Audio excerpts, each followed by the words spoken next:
Good morning all of you. मैं अनूप शर्मा और आज का अपना टॉपिक है सर्कुलर मोशन।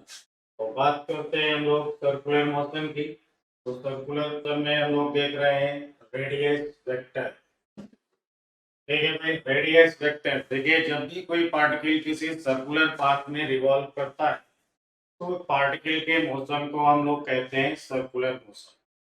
अब यहाँ पे जब पार्टिकल इस सर्किल में रिवॉल्व कर रहा होगा तो ये जो देख रहे हैं हम लोग रेडियस, इस रेडियस वेक्टर की जो डायरेक्शन होगी वो होगी रेडियली आउटवर्ड। अब रेडियली आउटवर्ड सपोज इस समय ये एंगल क्या हो गया, थीटा। अब देखिए इसको अगर हम लिखें तो ये होगा आर साइन थीटा, और इतनी सी डिस्टेंस को हम लोग लिखेंगे आर कॉस थीटा। तो जो यहाँ पे रेडियस वेक्टर होगा वो रेडियस वेक्टर हो गया r cos theta i cap plus r sine theta. यानी रेडियस वेक्टर का जो मैग्नीट्यूड है वो है आर, और ये cos theta i cap plus sine theta j cap, ये हो गया यूनिट वेक्टर। इसे हम ऐसे भी लिख सकते हैं आर, और ये हो गया यूनिट रेडियस वेक्टर। और यहाँ से इतना ये क्लियर हो गया कि जो रेडियस वेक्टर होगा उसके डायरेक्शन होगी रेडियली आउटवर्ड, यानी सेंटर से सरकमफेरेंस की तरफ। ठीक है भाई। तो अब बात करते हैं हम लोग वेलोसिटी की।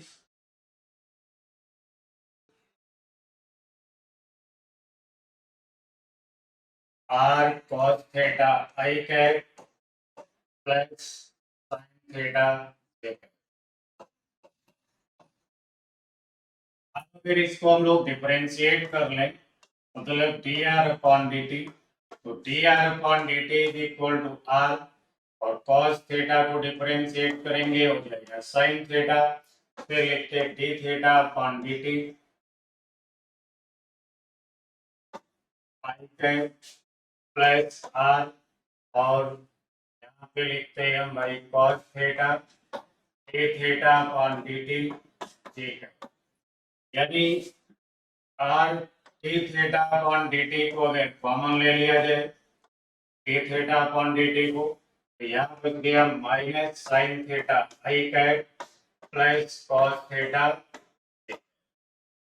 यानी ये जो r d theta upon d t है और ये जो D r upon d t है, तो d r upon d T क्या हो गया, rate of change of position vector, जिसको हम लोग कहते हैं वेलोसिटी या लीनियर वेलोसिटी। यहाँ पे हम लोगों ने देखा d theta upon d t, d theta upon d t को कहते हैं angular velocity.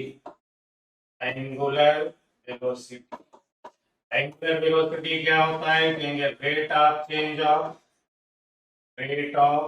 Change of angular displacement. Angular displacement, तो ये हो गया जो r d theta upon d t.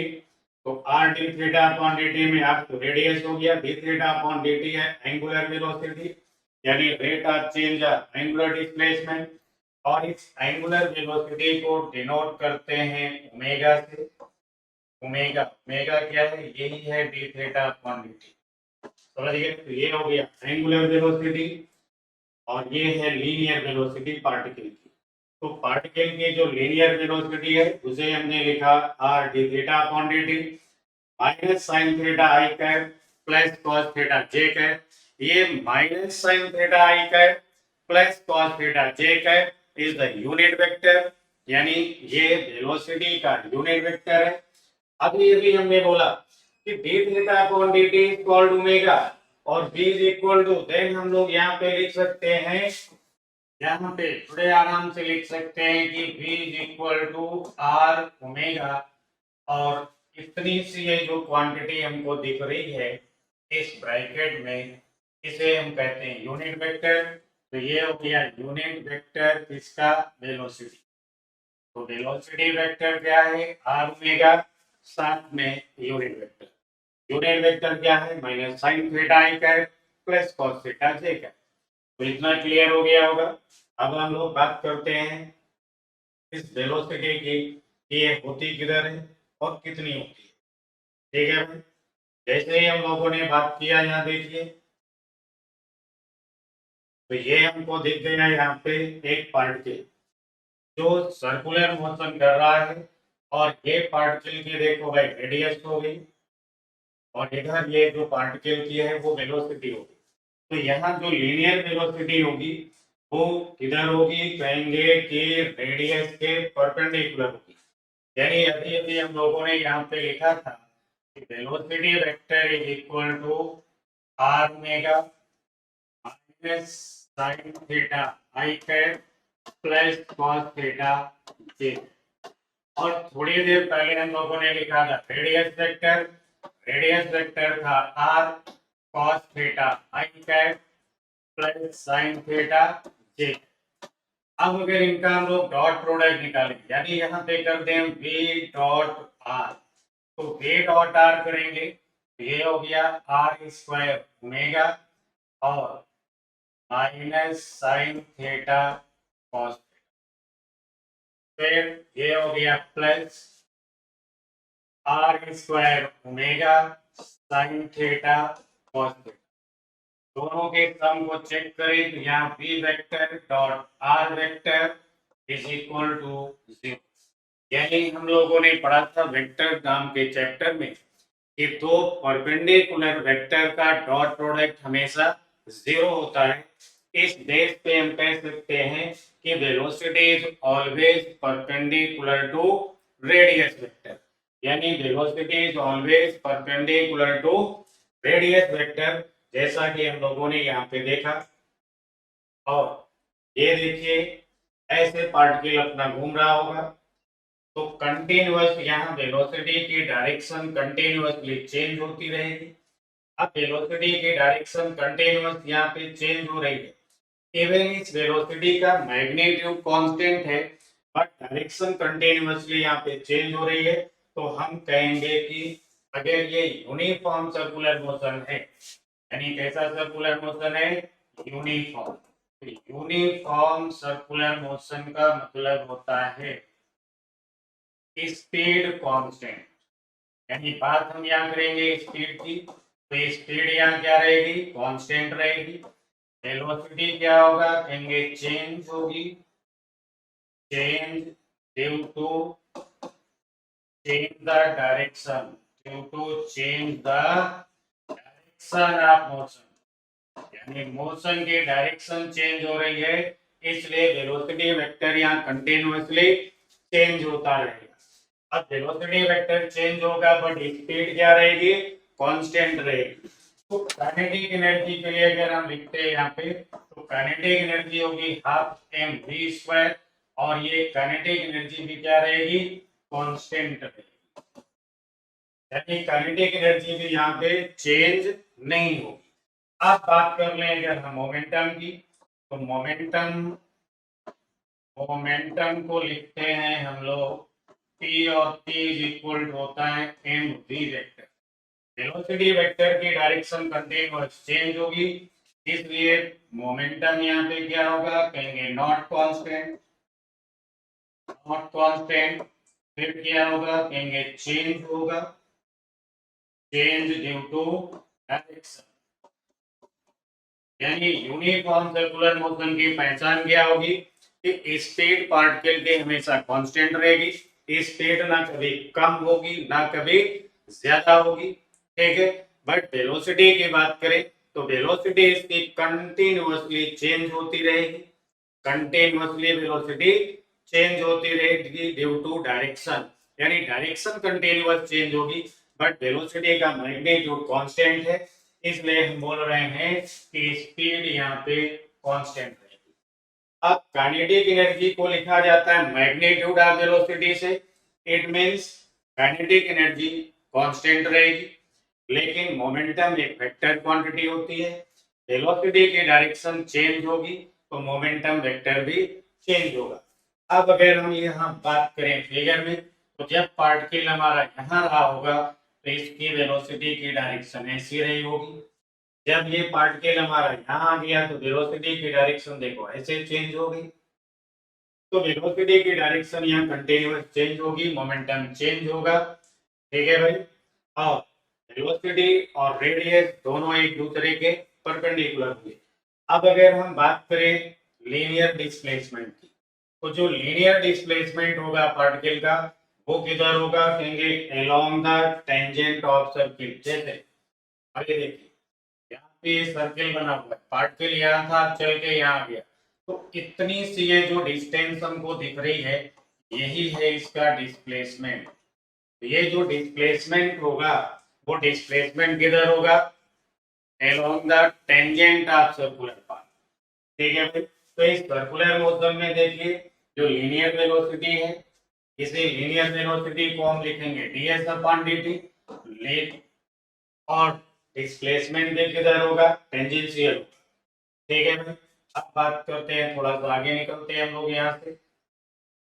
तो अगर यहाँ पे बात की जाए डिस्प्लेसमेंट की, सपोज पार्टिकल हमारा पहले यहाँ था और आफ्टर सर्कुलर मोशन ये मूव करके यहाँ पे आ गया। तो भाई जब ये यहाँ मूव करके आ गया तो ये जो इतनी सी डिस्टेंस हमें दिख रही है, ये इतनी सी डिस्टेंस, ये क्या हो जाएगी, डिस्प्लेसमेंट हो जाएगी।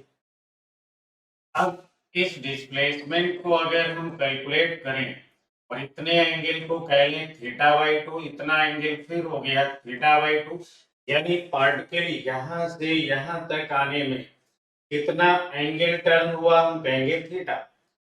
थीटा बाई टू इधर कर दिया, थीटा बाई टू इधर कर लिया, तो ये जो फिर इतना सा डिस्प्लेसमेंट होगा हमें दिखा, इसको हम कहेंगे एस बाई टू।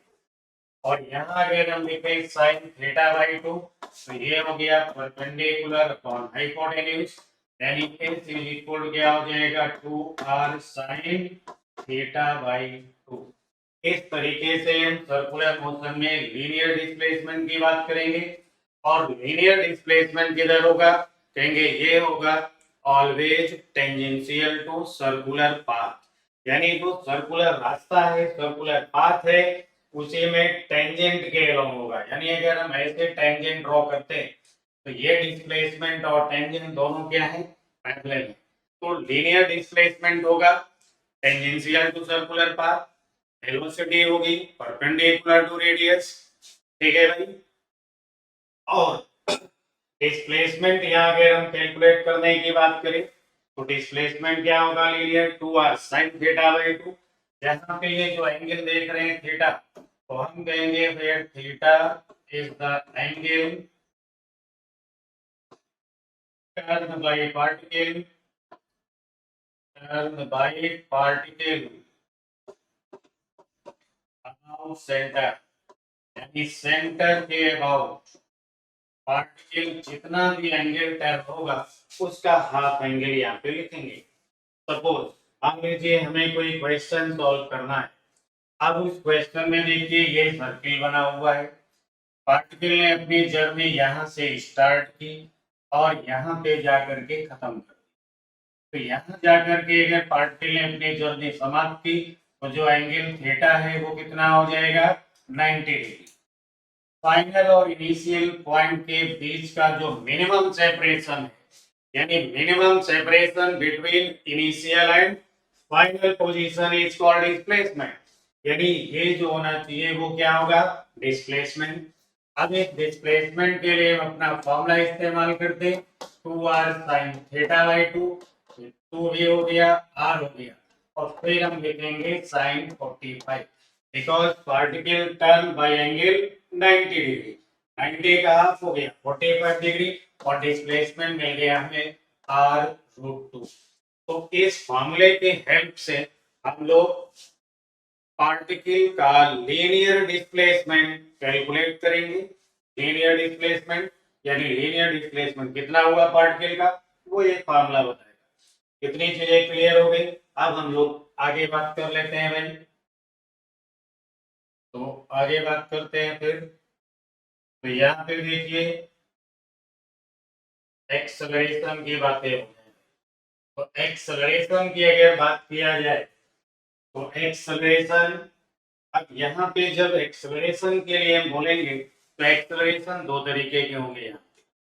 अब वो दो एक्सेलरेशन कौन कौन से होंगे, तो उसके लिए देखिए भाई, पहली बात अगर करें हम, तो पहली बात तो ये है कि वेलोसिटी की डायरेक्शन कंटिन्यूअसली चेंज हो रही है। यानी बात की जाए अगर एक्सेलरेशन की, तो एक्सेलरेशन की डिफिनेशन आप लोगों ने पढ़ी होगी, rate of change of velocity, rate of change of velocity. तो rate of change of velocity is called acceleration.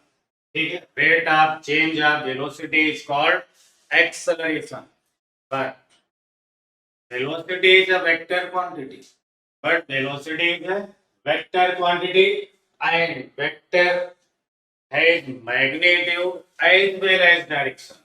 यानी जब हम बात वेक्टर की करते हैं तो वेक्टर में दो चीजें होंगी, एक तो मैग्नीट्यूड होगा और दूसरा क्या होगा, डायरेक्शन होगा। अब किसी वेक्टर को चेंज करने की अगर बात की जाए तो वेक्टर दो तरीके से चेंज होता है। डायरेक्शन आप चेंज कर दोगे तो भी वेक्टर चेंज हो जाएगा, मैग्नीट्यूड अगर उसका चेंज करोगे तो भी वेक्टर चेंज होगा। सपोज यहाँ पे हमने बना दिया ये रहा वेक्टर ए और कह दिया कि ये वेक्टर ए है 5 मीटर। ठीक है भाई, अब अगर चलो 5 मीटर और लिख देते हैं ईस्ट, तो ये 5 मीटर ईस्ट क्या हो गया, कोई डिस्प्लेसमेंट वेक्टर होगा। लेकिन अगर हम इसको ऐसे थोड़ा इंक्लाइन कर दें, अभी भी हम कहें ये 5 मीटर है, बट चेंज क्या हो गई, डायरेक्शन चेंज हो गई। लेकिन अब इधर की जो डायरेक्शन है वो ईस्ट नहीं होगी, कोई और डायरेक्शन होगी। यानी यहाँ पे डायरेक्शन क्या हो गई, चेंज हो गई। अब डायरेक्शन चेंज हो गई तो ये वेक्टर भी चेंज हो गया। अब ये ए नहीं ए डैश हो गया। यानी किसी भी वेक्टर की अगर हम डायरेक्शन को चेंज करते हैं तो वेक्टर चेंज हो जाता है। दूसरी बात कर लेते हैं हम लोग, कितना क्लियर हो गया होगा।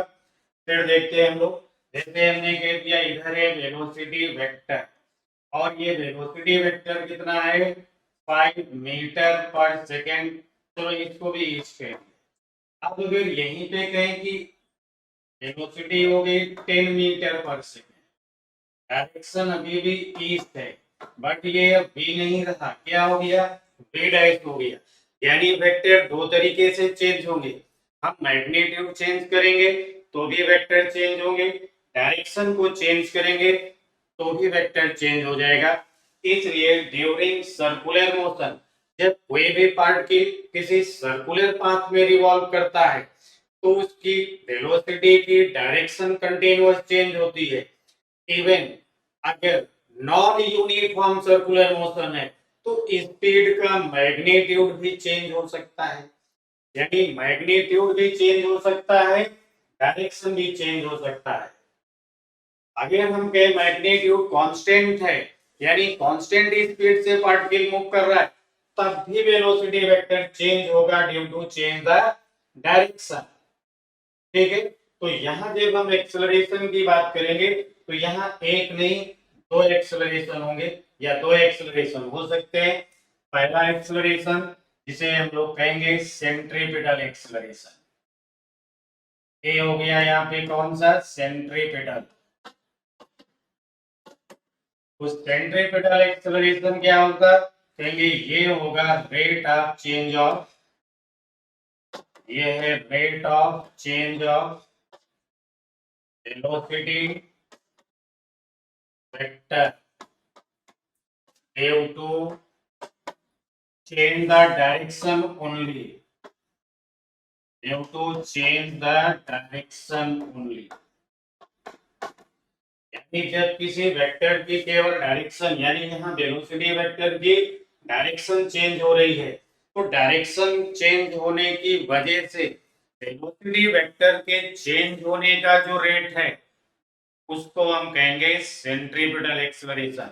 And centripetal acceleration is responsible, only responsible to change the direction of motion.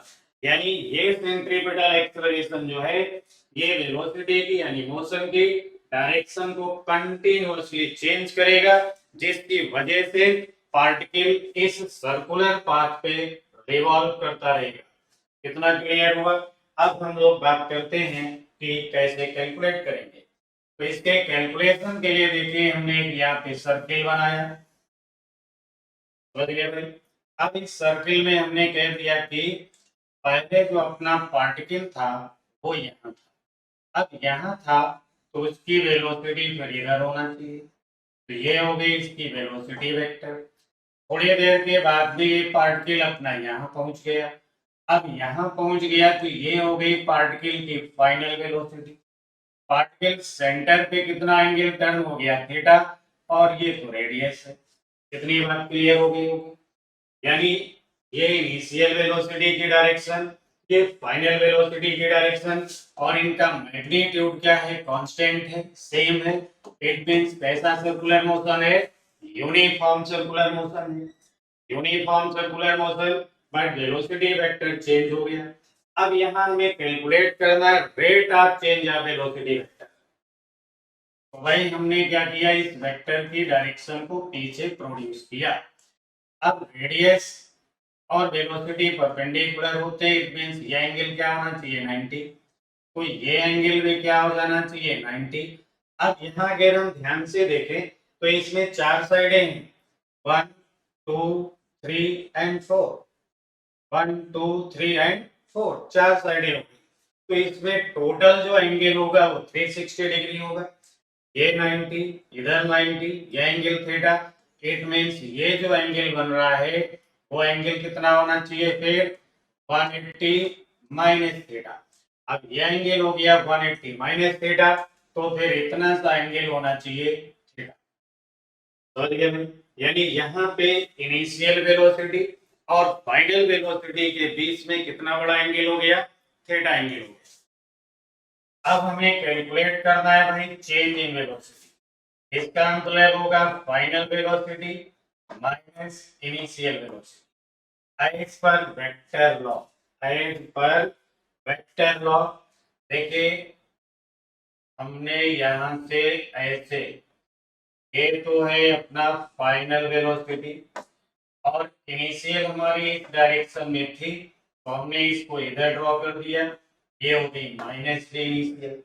अब इस माइनस थ्री इनिशियल को अगर हम यहाँ से ऐसे ड्रॉ कर लें तो ये जो इतना सा एंगल ये जो आप देख रहे हैं यही हो जाएगा delta we.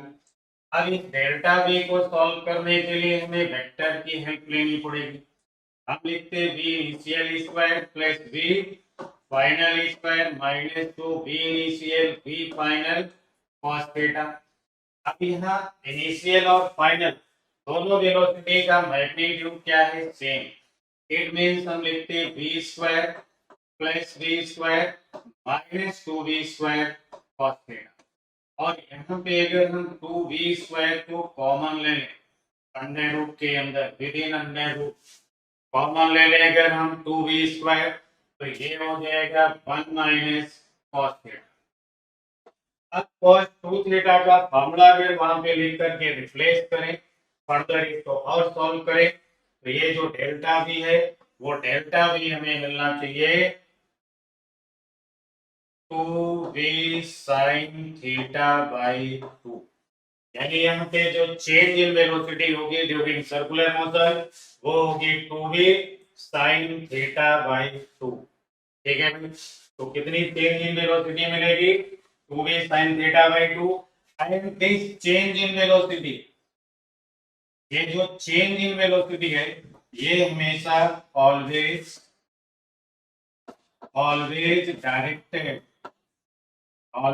Directed towards centre. यानी इसकी जो डायरेक्शन होगी किसकी, चेंज इन वेलोसिटी की, वो चेंज इन वेलोसिटी की डायरेक्शन हमेशा सेंटर की तरफ होगी, टुवर्ड्स सेंटर, सेंटर की तरफ होगी चेंज इन वेलोसिटी। ठीक है भाई, कितना क्लियर हो गया होगा? यानी during circular motion even speed of particle is constant, but due to change the direction of motion velocity vector of particle is changed, then rate of change of velocity vector due to change the direction only is called centripetal acceleration। ठीक है भाई, तो यहाँ पे हमें दो चीजें मिली, क्या समझ में आ गया? पहले से तो ये समझ में आ गया कि चेंज इन वेलोसिटी होगा 2v sin थीटा बाई 2। दूसरी बात, ये जो चेंज आया वेलोसिटी में, ये चेंज इन वेलोसिटी किधर पॉइंट करेगी? टुवर्ड्स सेंटर, यानी सेंटर की तरफ होगी। इतनी बातें क्लियर हो गई होंगी, तो हम लोग कुछ आगे डिस्कस कर लेते हैं। अब आगे के लिए देखिए भाई, तो जब हम लोगों ने अभी लिखा कि चेंज इन वेलोसिटी वेक्टर होगा 2v sin theta by 2, 2v sin theta by 2, ये होगा चेंज इन वेलोसिटी। अब देखो भाई, यहाँ पे हमने फिर से एक सर्किल बनाया और बोल दिया कोई पार्टिकल यहाँ था, चल करके यहाँ पे आ गया, कितना एंगल टर्न हो गया? थीटा। और थीटा क्या है? कहेंगे ये है वेरी स्मॉल, ये बहुत छोटा सा एंगल है। तो जब साइन थीटा बहुत छोटा सा होगा तो साइन थीटा को फिर हम, और साइन थीटा, टेन थीटा, इन सब को लिख दिया जाता है थीटा। बट कॉस थीटा अगर बहुत छोटा होता है तो इसको हम लोग क्या लिखते हैं? 1।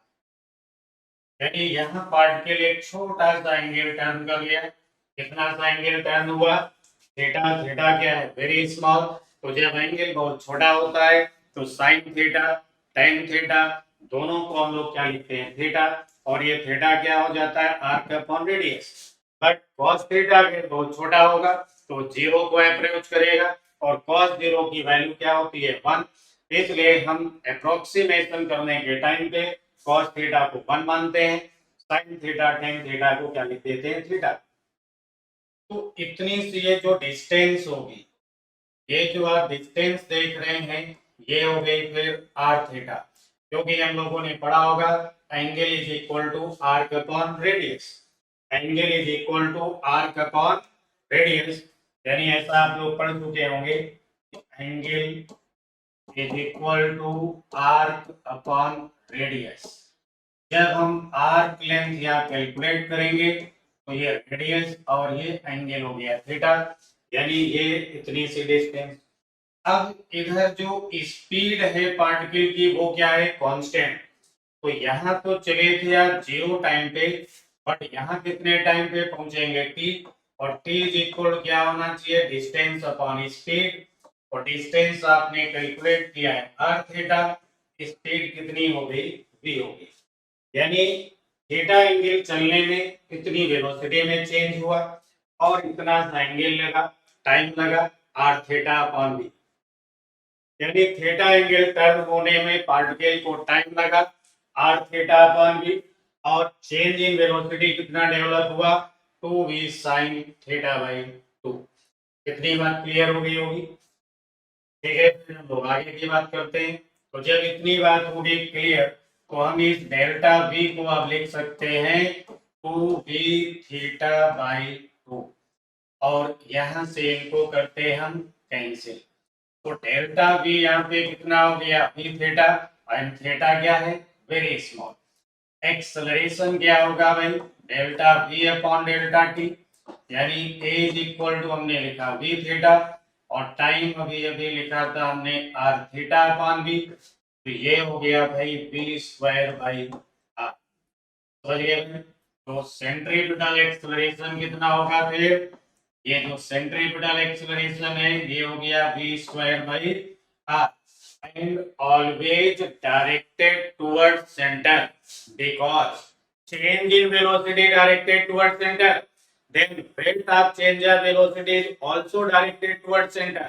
ठीक है, तो ये सेंट्रीपिटल एक्सेलरेशन है, इसकी मैग्नीट्यूड क्या हो गया? v स्क्वायर बाई r, और इसकी डायरेक्शन किधर होगी? Towards centre. देखिए यहाँ ये जो फिगर बना हुआ है उसमें ये जो लाइन है ये सेंट्रीपिटल एक्सेलरेशन को रिप्रेजेंट कर रही है, तो यही सेंट्रीपिटल एक्सेलरेशन होगा। और इसका काम क्या बताया हमने? Change the direction of motion without changing in magnitude. Centripetal acceleration का काम है change the direction of motion without changing the magnitude of velocity. ठीक है, and always directed towards centre, यानी सेंटर की तरफ ये पॉइंट करेगा, तो v²/r जैसा आपने देखा, ये पार्टिकल सर्कुलर मोशन कर रहा है जिसमें सेंट्रीपिटल एक्सेलरेशन की डायरेक्शन है टुवर्ड्स सेंटर। ठीक है, अब ये वेलोसिटी है, आगे की बात करते हैं। अब अगर इतना क्लियर हो गया, देन आगे चलते हैं हम लोग। देखिए, अब अगर हम बात करें कि स्पीड पार्टिकल की कंटिन्यूअस इंक्रीज हो रही है या डिक्रीज हो रही है, तो स्पीड के मैग्नीट्यूड को चेंज करने के लिए, स्पीड को के मैग्नीट्यूड को चेंज करने के लिए, उसे इंक्रीज करने के लिए या डिक्रीज करने के लिए टेंजेंशियल फोर्स की रिक्वायरमेंट होगी। यानी उस एक्सेलरेशन को हम क्या कहेंगे? Tangential acceleration. यानी जब वेलोसिटी इंक्रीज हो रही होगी उस कंडीशन में, हमने लिखा व्हेन मैग्नीट्यूड ऑफ वेलोसिटी, यानी अगर लिखे when magnitude of velocity change. समझ गए था? जब मैग्नीट्यूड वेलोसिटी का चेंज होगा, then rate of change of velocity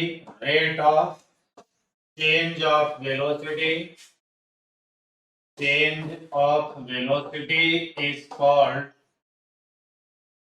tangential acceleration,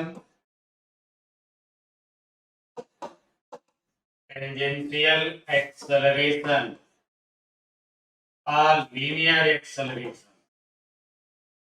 यानी इसको हम लीनियर एक्सेलरेशन या टेंजेंशियल एक्सेलरेशन कहेंगे। कब कहेंगे? जब स्पीड का मैग्नीट्यूड चेंज हो रहा होगा। जैसे आपने काइनेमेटिक्स के चैप्टर में पढ़ा होगा कि particle start from t is equal to 0 with initial velocity u and after time t its velocity, यानी देखिए डायरेक्शन नहीं चेंज हो रही है, यहाँ पे चेंज क्या हो रहा है? मैग्नीट्यूड चेंज हो रहा है। its velocity get change becomes v, then change in velocity क्या होगा? आपने लिखा था v minus u। टाइम कितना लगा भाई? Delta t. तो डेल्टा टी आपने कर दिया, तो यहाँ से जो delta v upon delta t है, delta v upon delta t, इसे आप कहते हैं एक्सेलरेशन। और ये कौन सा एक्सेलरेशन है? लीनियर एक्सेलरेशन या टेंजेंशियल एक्सेलरेशन। तो लीनियर एक्सेलरेशन या tangential acceleration always directed in direction of motion, in direction of velocity or opposite to direction of velocity। यानी जब ये एक्सेलरेशन वेलोसिटी की डायरेक्शन में होगा तो स्पीड का मैग्नीट्यूड इंक्रीज होगा। जब ये एक्सेलरेशन वेलोसिटी की अपोजिट डायरेक्शन में होगा तो फिर मैग्नीट्यूड डिक्रीज होगा। क्लियर हो गया इतना? तो ये टेंजेंशियल एक्सेलरेशन है या linear acceleration, and this acceleration is always directed perpendicular to radius in direction of motion or opposite to direction of motion, and it is responsible to change the magnitude of velocity। समझ गए? ये acceleration magnitude को change करता है और centripetal acceleration direction को change करता है और पार्टिकल अपने सर्कुलर पाथ पे रिवॉल्व करता रहता है। कितना क्लियर हो गया होगा? अब आगे चलते हैं हम लोग। तो फिर देखिए, अगर बात किया जाए यहाँ पे एक्सेलरेशन की, तो ये यहाँ पे जो आप एक्सेलरेशन देख रहे हैं पार्टिकल का, इसमें ये सेंट्रीपिटल एक्सेलरेशन है डायरेक्टेड टुवर्ड सेंटर, और ये देखिए वेलोसिटी की डायरेक्शन में है, इसे टेंजेंशियल एक्सेलरेशन कहते हैं। और जब ये टेंजेंशियल एक्सेलरेशन होगा तो स्पीड चेंज होती रहेगी, यानी यहाँ पे स्पीड कंटिन्यूअस इंक्रीज हो रही है। अब स्पीड यहाँ इंक्रीज होगी तो इसको हम कहेंगे non uniform circular motion. Non uniform circular motion because magnitude of speed या magnitude of velocity is changed continuously। In this case tangential acceleration is tangential acceleration in direction of velocity, then magnitude of velocity is change. कितना clear हो गया भाई? तो अब देखिए यहीं पे हम लोग बात करते हैं। ये सर्किल है, बड़ा सा सर्किल बना देते हैं। देखिए अभी सर्किल में हमने अभी अभी कहा इधर लगेगा सेंट्रीपिटल एक्सेलरेशन, क्या होगा v स्क्वायर बाई r, और ये पार्टिकल है अपना, इस डायरेक्शन में हमने अभी भी कहा टेंजेंशियल एक्सेलरेशन लगेगा dv अपॉन dt या delta v upon delta t। इन दोनों का जो रिजल्टेंट एक्सेलरेशन होगा, नो डाउट इनके बीच से कहीं जाएगा, यही इस पार्टिकल का नेट एक्सेलरेशन होगा। और इस नेट एक्सेलरेशन की अगर बात किया जाए तो होगा अंडर रूट सेंट्रीपिटल एक्सेलरेशन का स्क्वायर प्लस टेंजेंशियल एक्सेलरेशन का स्क्वायर।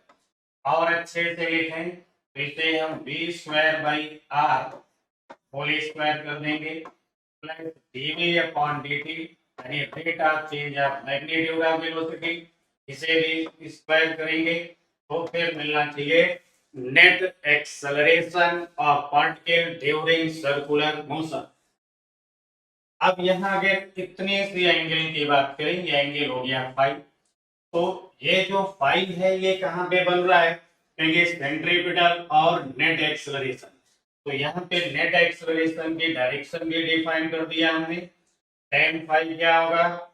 AT अपॉन AC, जो कि अगर ध्यान से देखा जाए तो ये as per parallelogram law, this is tangential acceleration and centripetal acceleration, तो tan फाई क्या होगा? AT upon AC। tan phi क्या होगा? AT अपॉन AC, यानी tangential acceleration upon centripetal acceleration. तो ये डायरेक्शन हो गई, और ये फाई कहां से बन रहा है? फ्रॉम रेडियस या फ्रॉम सेंट्रीपिटल एक्सेलरेशन। तो resultant acceleration directed at an angle phi is equal to tan inverse AT upon AC from radius vector, समझिए, यानी ये रेडियस से कितने एंगल पे रिजल्टेंट एक्सेलरेशन होगा during non uniform circular motion. Non uniform circular motion यानी जिसमें velocity का मैग्नीट्यूड चेंज होगा। इतनी बात क्लियर हो गई? तो अब यहाँ पे हम थोड़ी सी बातें और कर लेते हैं, फिर आगे की तरफ बढ़ते हैं। तो यहाँ देखिए इस फिगर में, तो ये जो आपने देखा वही यहाँ पे बना हुआ है। अब देखिए रिजल्टेंट एक्सेलरेशन और वेलोसिटी के बीच वाले एंगल की बात करें, दिस एंगल, तो ये एंगल क्या हो गया भाई? हमने लिख दिया थीटा, और यहाँ ये जो एंगल है थीटा, वो थीटा क्या है भाई?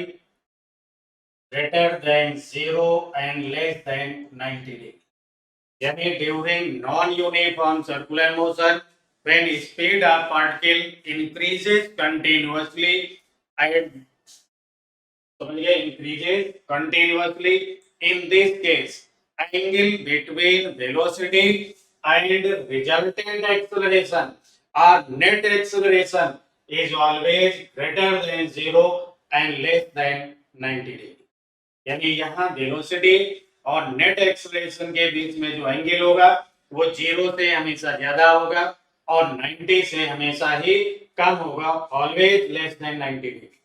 ठीक है भाई, कितनी बात क्लियर होगी? अब हम लोग नेक्स्ट देख लेते हैं। ठीक है भाई, तो यहाँ पे आगे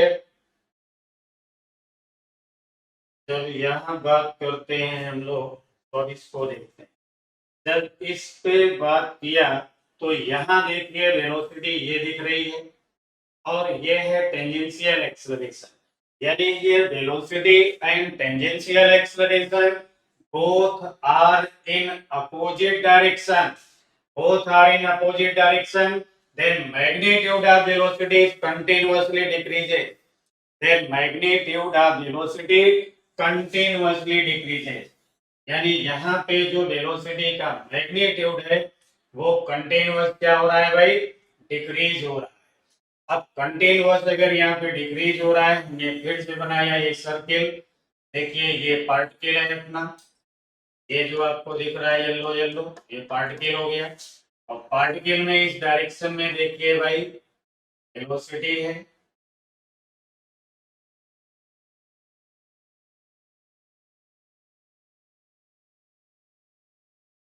ये सर्कुलर पाथ हो गया, ये रेडियस हो गई, ये पार्टिकल है और इधर पार्टिकल की वेलोसिटी है v।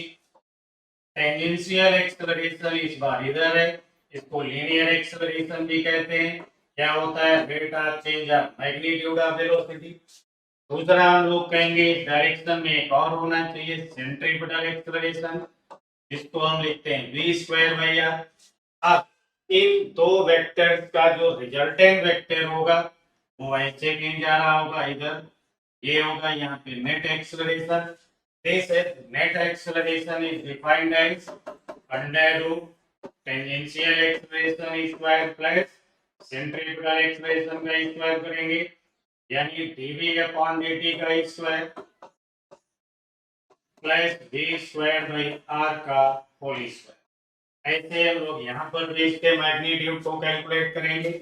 अब इस एंगल को हम अगर फिर से कह दें ये फाई है, तो यहाँ पर भी tan phi is equal to क्या हो जाएगा 80 अपॉन AC, यानी sin square log parallelogram this side is 80, तो tan फाई हो गया 80 अपॉन AC, यानी फाई क्या होगा कहेंगे tan inverse 80 upon AC from radius.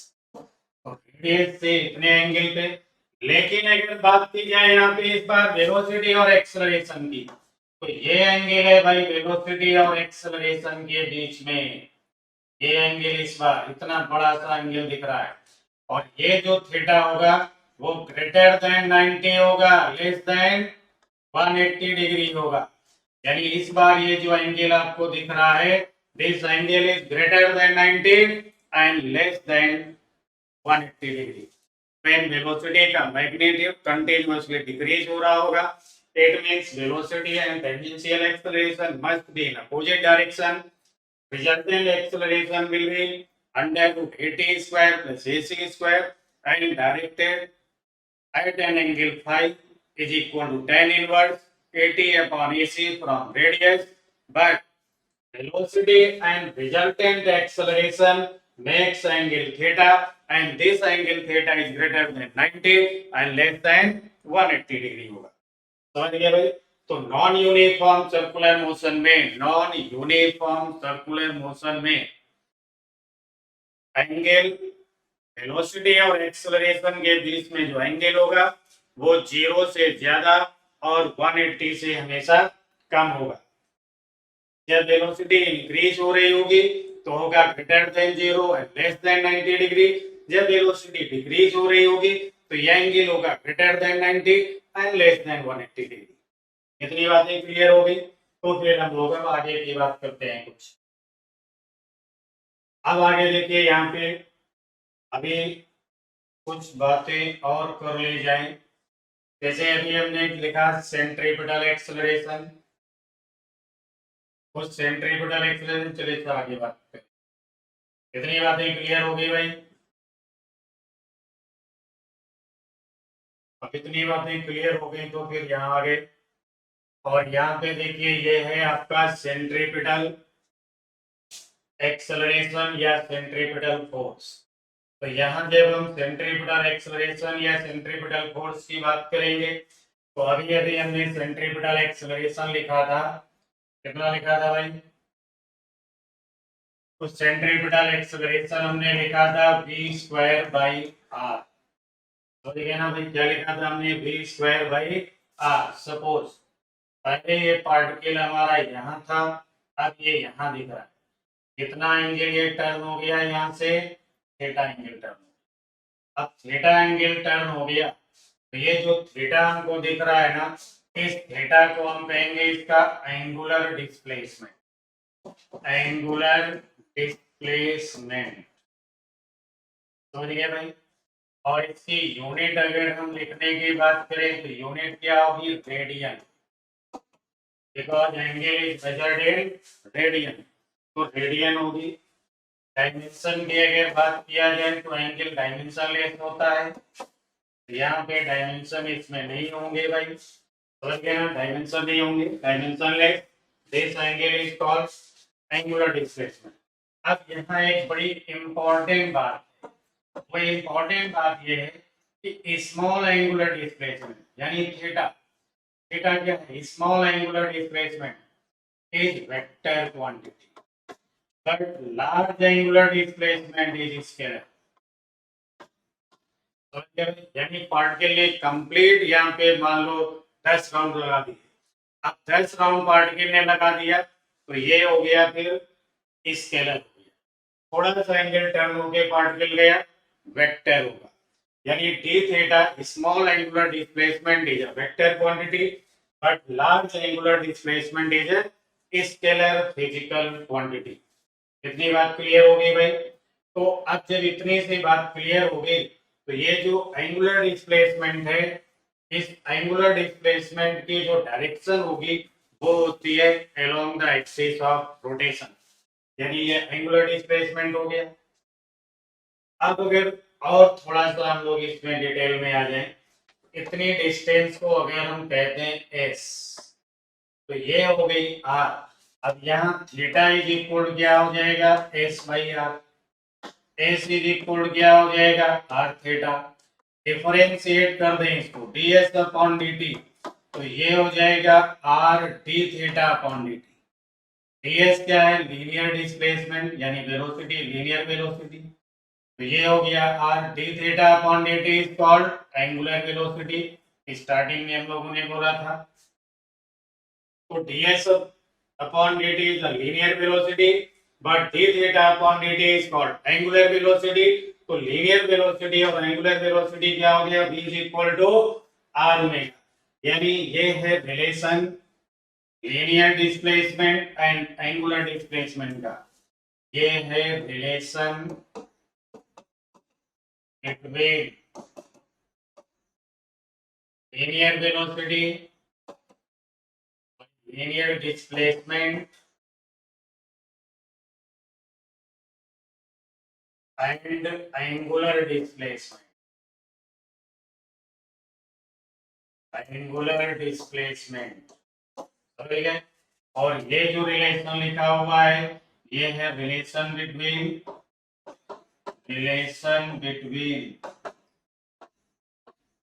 Linear velocity and angular velocity. तो linear velocity and angular velocity related है, v is equal to r omega. linear displacement and angular displacement are related as s is equal to r theta। इतनी बातें clear हो गई। अब हम लोग थोड़ी सी और कुछ बातें करते हैं, इतना क्लियर, तो आगे बढ़ते हैं फिर। अब आगे बढ़ करके हम लोग आगे की अभी अभी तो हम लोगों ने लिखा था v is equal to r omega, तो सेंट्रीपिटल एक्सेलरेशन क्या होता है, v स्क्वायर बाई r।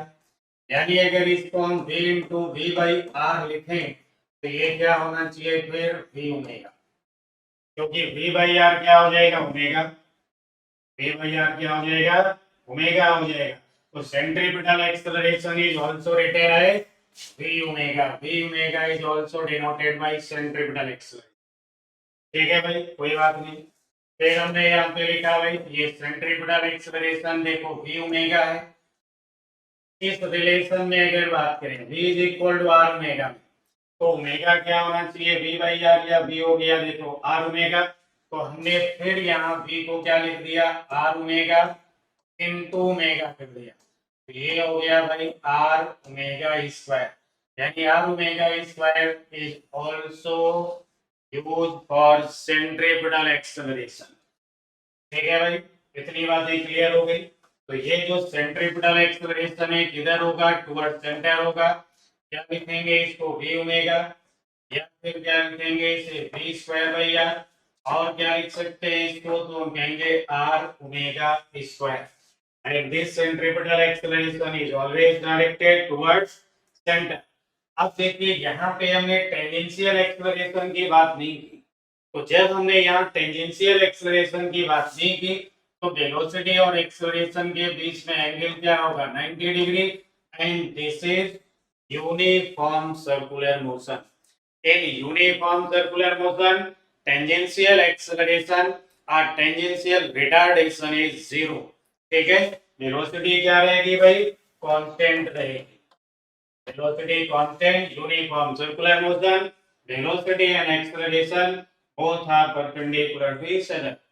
ठीक है भाई, यानी यहाँ एक्सेलरेशन वेलोसिटी के परपेंडिकुलर होगा।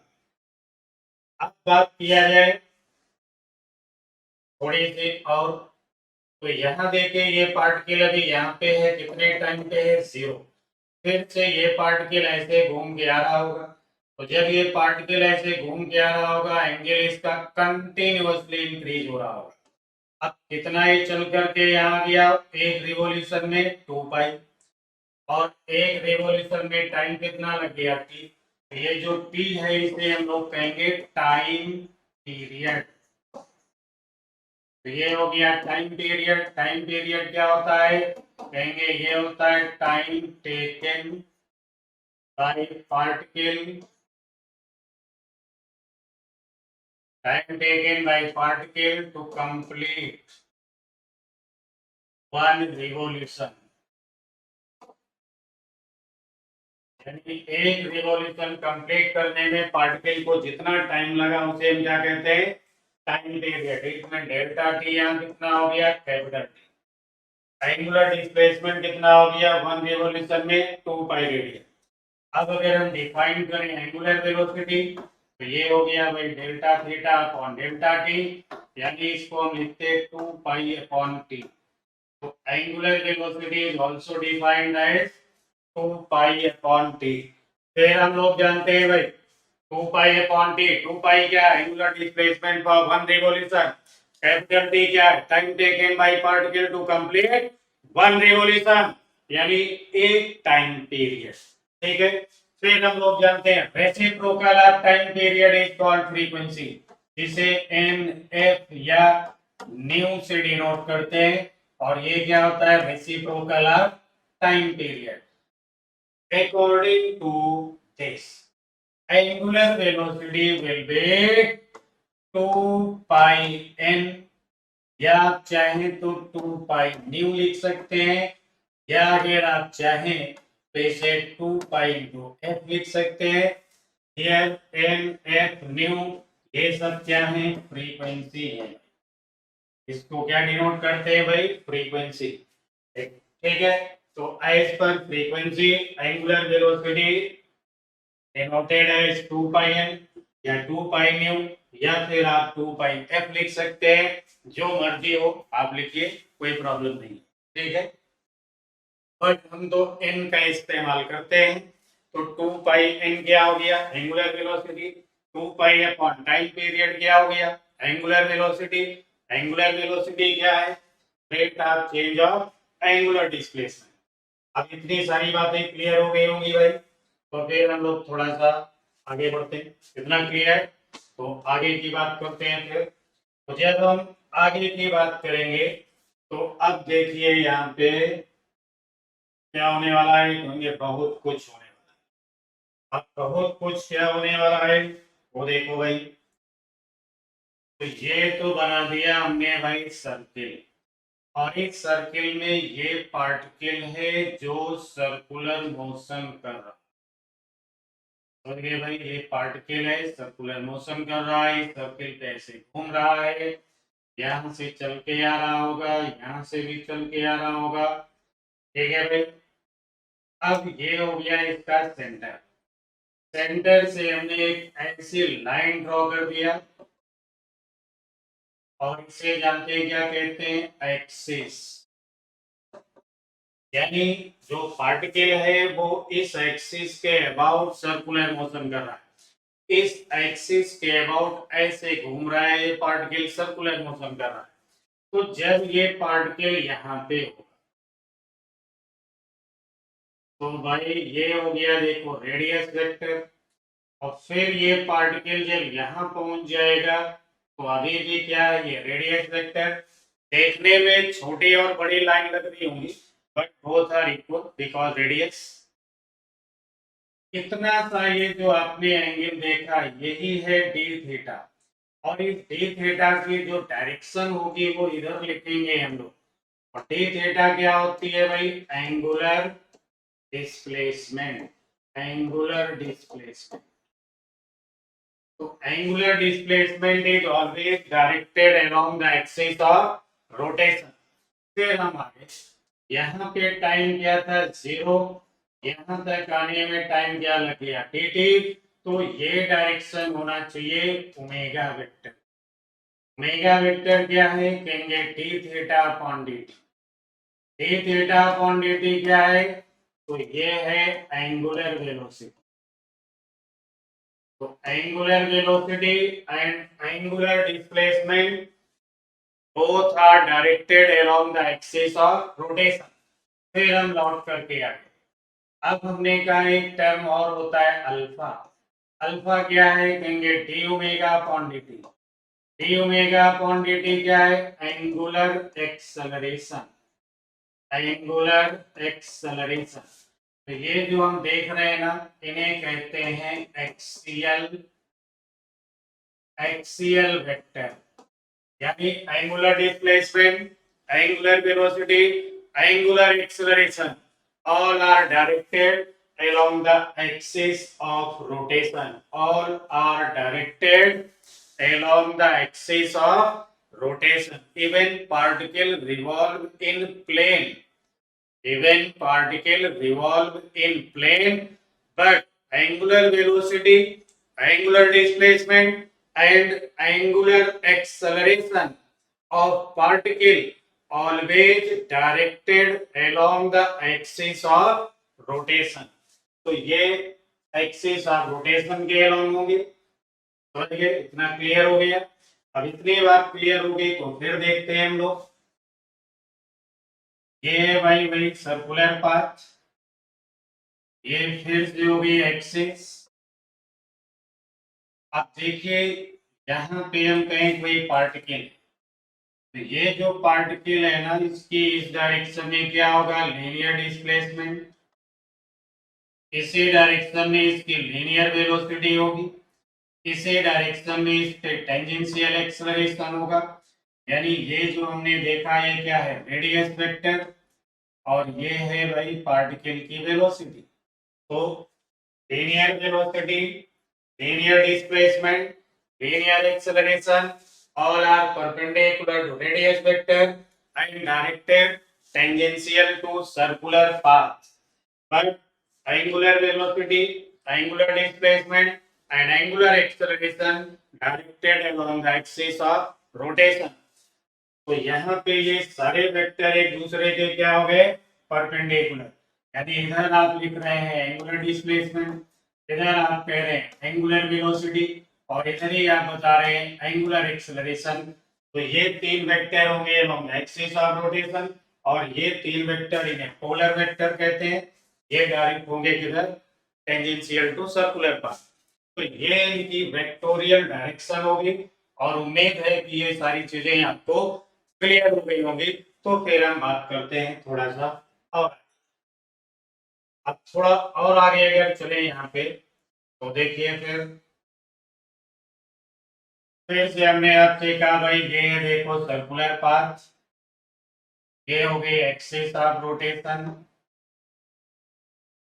और यहाँ पे भाई पार्टिकल है ये, और ये पार्टिकल की वेलोसिटी है, और इस डायरेक्शन में एंगुलर वेलोसिटी। और ये जो डायरेक्शन आप देख रहे हैं ये रेडियस की है। यानी here velocity, radius and angular velocity all are perpendicular to each other। Angular velocity, radius vector and linear velocity vector all are perpendicular to each other। यानी ये सब के सब क्या है? एक दूसरे के परपेंडिकुलर है। ठीक है भाई। तो यहाँ पे हम लोग लिखते हैं v vector is equal to omega vector cross r vector. यानी linear velocity of particle is also defined by the cross product of angular velocity vector and radius vector. ठीक है। v is equal to omega cross r। linear velocity vector is defined by the cross product of angular velocity vector and radius vector। similarly अगर हम यहाँ बात करें कि ये circular path और ये हो गई एक्सिस ऑफ रोटेशन, फिर अब यहाँ पे देखो ये हो गया रेडियस वेक्टर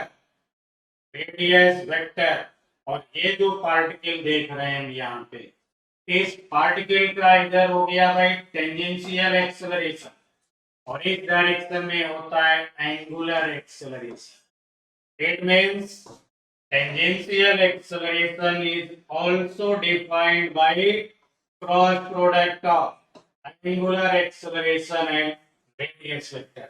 तो tangential acceleration is defined as cross product of angular acceleration and radius vector। और अगर केवल मैग्नीट्यूड की बात की जाए तो at is equal to क्या हो जाएगा r alpha.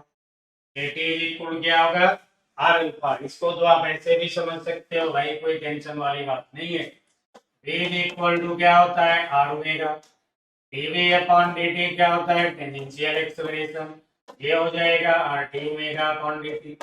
d omega upon dt is called angular acceleration.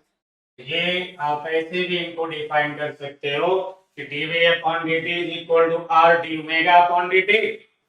it is equal to r alpha।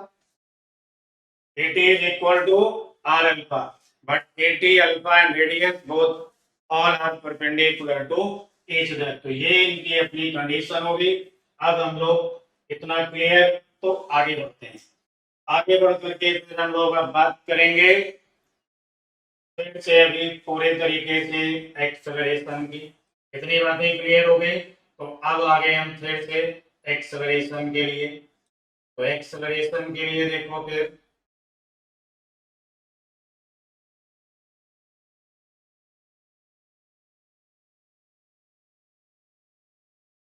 अब जब हम यहाँ पे एक्सेलरेशन की बात करेंगे तो अभी थोड़ी देर पहले हमने वेलोसिटी इज इक्वल टू लिखा था।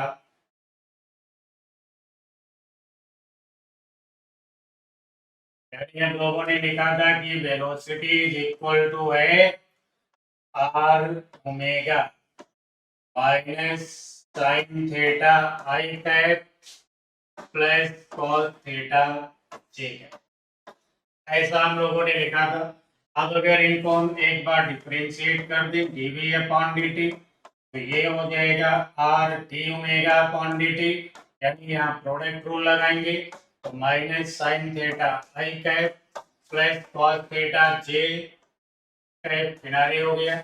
अब की बार हमने जो है आर ओमेगा को छोड़ दिया और ब्रैकेट में जो लिखा है इन सब को हमने डिफरेंशिएट कर दिया। ये हो गया माइनस साइन थीटा को डिफरेंशिएट कर दिया, हो गया cos theta d theta upon dt i cap. अब cos थीटा को किया तो हो गया minus sine theta d theta upon dt j cap. ठीक है भाई। अब यहाँ पे देखिए a ओमेगा अपॉन dt क्या हो गया अल्फा, और ये रहा minus sine theta i cap plus cos theta j cap. और फिर यहाँ पे देखो हो गया आर ओमेगा और D theta upon d T भी क्या होगा ओमेगा होगा। ये रहा minus cos theta i cap minus sine theta j cap. ठीक है भाई। और अच्छे से देखें तो ये हो गया r alpha minus sine theta i cap plus cos theta j cap plus यहाँ पे देखिए क्या हो गया r omega square minus cos theta i cap minus sine theta j. अब लौट करके इधर आ गए भाई, तो ये एक्सेलरेशन वेक्टर है, यानी ये एक्सेलरेशन वेक्टर क्या हो गया टेंजेंशियल। अभी बताया मैंने टेंजेंशियल एक्सेलरेशन क्या होता है आर अल्फा। और ये जो आप इतना सा देख रहे हैं ये है इसका यूनिट वेक्टर, और ये यूनिट वेक्टर वेलोसिटी के साथ अटैच है। फिर हम लोगों ने लिखा आर ओमेगा स्क्वायर।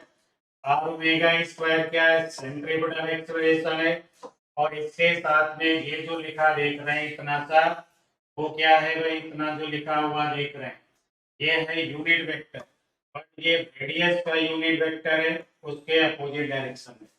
यानी जो नेट एक्सेलरेशन है वो टेंजेंशियल एक्सेलरेशन, यूनिट वेक्टर किस डायरेक्शन का है, वेलोसिटी, आर ओमेगा स्क्वायर क्या है, सेंट्रीपिटल एक्सेलरेशन, और इसमें जो डायरेक्शन है वो रेडियस वेक्टर के अपोजिट है। यानी यहाँ पे अगर अपने इस फिगर को देखें जो अभी नहीं दिख रहा होगा लेकिन दिखेगा अभी, तो यहाँ सेंट्रीपिटल किधर आ गया, सेंटर की तरफ, रेडियस वेक्टर सेंटर से अवे जाती है, तो ये दोनों अपोजिट और ये टेंजेंशियल डायरेक्शन में। तो ये है नेट एक्सेलरेशन की वेक्टोरियल कंडीशन बिल्कुल डायरेक्शन के साथ। इतना क्लियर हो गया? तो फिर हम लोग आगे बढ़ते हैं भाई।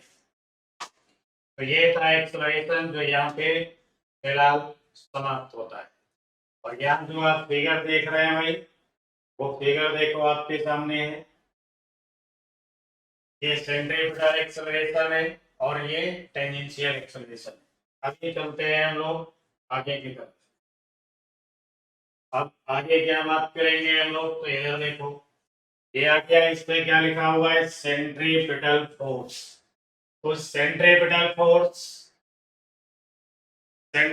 Force is a real force, यानी सेंट्रीफ्यूगल फोर्स लिखा हुआ है, कोई बात नहीं, सेंट्रीपिटल देख लेते हैं कहाँ है। तो सेंट्रीपिटल फोर्स की बात करते हैं भाई, ये आ गया। तो ये है भाई सेंट्रीपिटल फोर्स, यानी centripetal force directed towards centre and provided by real forces यानी ये जो सेंट्रीपिटल फोर्स है, सेंट्रीपिटल फोर्स क्या होगा, कहेंगे रियल फोर्स होता है, रियल फोर्स एक्चुअल में होगा, इधर डायरेक्ट करेगा जिधर सेंट्रीपिटल एक्सेलरेशन होगा। सेंट्रीपिटल एक्सेलरेशन किधर होता है, सेंटर की तरफ होता है, रेडियली इनवर्ड होता है, तो यहाँ पर भी ये किधर होगा, टुवर्ड सेंटर, यानी रेडियली इनवर्ड। इतना क्लियर हो गया? अब आगे की बात करते हैं। तो आगे देखिए, सेंट्रीपिटल फोर्स एक रियल फोर्स होगा जिसे gravitational force, frictional force, electrical force या मैग्नेटिक फोर्स में से कोई भी फोर्स इसे प्रोवाइड करेगा, और ये जो फोर्स है वो वेलोसिटी के किधर है, परपेंडिकुलर, तो ये मूविंग पार्टिकल के मैग्नीट्यूड को चेंज नहीं करता है। ये सेंट्रीपिटल फोर्स केवल और केवल मोशन की डायरेक्शन को चेंज करता है। समझ गया भाई? तो सेंट्रीपिटल फोर्स की थोड़ी सी बात करते हैं। तो यहाँ जो सेंट्रीपिटल फोर्स है, सेंट्रीपिटल फोर्स की अगर बात किया जाए तो सेंट्रीपिटल फोर्स अभी अभी हमने बताया क्या होता है भाई, तो कहते हैं कि ये रियल फोर्स होता है। पहली चीज, रियल फोर्स होगा, किधर लगेगा, कहेंगे टुवर्ड्स सेंटर, लगेगा किधर, टुवर्ड्स सेंटर। काम क्या करेगा, only change the direction of motion, only change the direction of motion without changing in magnitude, without changing in magnitude, यानी ये स्पीड के मैग्नीट्यूड को बिल्कुल भी डिस्टर्ब नहीं करेगा। समझ गए ना? और किधर लगेगा, टुवर्ड्स सेंटर, जैसा कि यहाँ दिख रहा है, यही है सेंट्रीपिटल फोर्स। तो centripetal force always directed towards center and responsible to change the direction of motion without changing in magnitude. अब इसे प्रोवाइड कौन करता है, तो सारे रियल फोर्स होते हैं, प्रोवाइडेड बाय ग्रेविटेशनल फोर्स भी कभी कभी इसे प्रोवाइड करेगा, ग्रेविटेशनल फोर्स। अगर फ्रिक्शन है तो फ्रिक्शनल फोर्स भी प्रोवाइड करेगा, तीसरी चीज tension in string, tension in string, या फिर हम कहेंगे मैग्नेटिक फोर्स, मैग्नेटिक फोर्स। ये सारे फोर्स जो है सेंट्रीपिटल फोर्स प्रोवाइड करने का काम करते हैं। यानी जब फोर्स वेलोसिटी के परपेंडिकुलर होता है तो उसे हम सेंट्रीपिटल फोर्स कहते हैं। सेंट्रीपिटल फोर्स केवल मोशन की डायरेक्शन को चेंज करता है, मोशन के मैग्नीट्यूड को चेंज नहीं करता है। ठीक है भाई, अब इतनी सारी चीजें अगर क्लियर हो गई तो फिर हम लोग आगे थोड़ी सी बात कर लेंगे। और आगे की बात क्या है वो देखते हैं। तो आगे की जो बात है वो ये है कि ये सेंट्रीपिटल फोर्स आपको तब दिखाई देगा जब आप बाहर खड़े होकर के सर्कुलर मोशन का नजारा कर रहे हो। यानी ये ऑब्जर्वर है, ये क्या है ऑब्जर्वर, और कहां पे खड़ा हुआ है आउटसाइड द सर्कुलर मोशन। यानी जब ऑब्जर्वर सर्कुलर मोशन के बाहर होगा, बाहर से सर्कुलर मोशन को देख रहा होगा, उस समय इसको क्या दिखाई देगा सेंट्रीपिटल फोर्स दिखाई देगा। यानी ये पार्टिकल है तो इधर की तरफ इसे सेंट्रीपिटल फोर्स दिखाई देगा। और कितना होगा तो मास इनटू सेंट्रीपिटल एक्सेलरेशन, या mass into v square by r भी कह सकते हैं, एम वी ओमेगा भी कह सकते हैं, और चाहे तो एम आर ओमेगा स्क्वायर भी लिख सकते हैं, और चाहे तो एम आर ओमेगा को तो जानते हैं 2 पाई/टी होता है, इसे भी स्क्वायर कर सकते हैं। और अगर चाहे तो आप m r omega 2 pi into frequency होता है, इसे भी आप स्क्वायर कर दें। तो इतने सारे फार्मूले आप इस्तेमाल कर सकते हैं सेंट्रीपिटल फोर्स को कैलकुलेट करने के लिए। और सेंट्रीपिटल फोर्स केवल मोशन की डायरेक्शन चेंज करता है, लगता किधर है टुवर्ड्स सेंटर लगता है। ठीक है, इतनी बात क्लियर हो गई होगी। ठीक है भाई, तो आगे बढ़ते हैं फिर। लेकिन ये सेंट्रीपिटल फोर्स आपको कब दिखाई देगा, कब आप इसे ऑब्जर्व करेंगे, तो जब आप सर्कुलर मोशन खुद ना कर रहे हो, सर्कुलर मोशन को बाहर से देख रहे हो कि कोई रिवॉल्व कर रहा है, ऐसी कंडीशन में आपको सर्कुलर मोशन के लिए सेंट्रीपिटल फोर्स रिस्पांसिबल दिखेगा और ये सेंट्रीपिटल फोर्स आप ऑब्जर्व कर पाएंगे। अभी हम लोग बात करते हैं सेंट्रीफ्यूगल फोर्स। तो आगे हम लोग सेंट्रीफ्यूगल फोर्स की तरफ। अब देखिए ये रहा सेंट्रीफ्यूगल फोर्स, यहाँ पे लिखा होगा देखो सेंट्रीफ्यूगल फोर्स, ये वेलोसिटी है। सेंट्रीफ्यूगल फोर्स किधर है, रेडियली आउटवर्ड लगता है, आउटसाइड।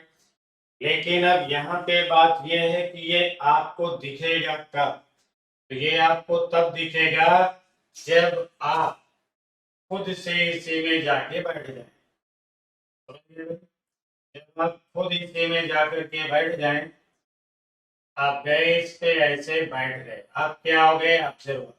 अब जब आप इस पे बैठ गए जाकर के, तब आपको जानते क्या दिखाई देगा सेंट्रीपिटल सेंट्रीफ्यूगल फोर्स दिखाई देगा। यानी ये सेंट्रीफ्यूगल फोर्स तब दिखाई देगा आपको जब आप खुद इस पे बैठे हुए हो। समझ गए भाई, अब आप गए इस पे जाकर के बैठ गए, तब आपको क्या दिखाई देगा सेंट्रीफ्यूगल फोर्स। यानी आप तो ऑब्जर्वर हैं, ऐसे गए जम के बैठ गए और खुद सर्कुलर मोशन करने लगे, तो इस समय आपको जो है दिखाई पड़ेगा सेंट्रीफ्यूगल फोर्स, एफ सेंट्रीफ्यूगल।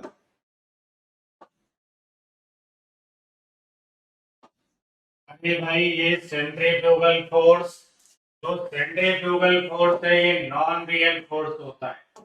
यानी centrifugal force, centrifugal force is non real force, non real force, it is pseudo force, it is pseudo force.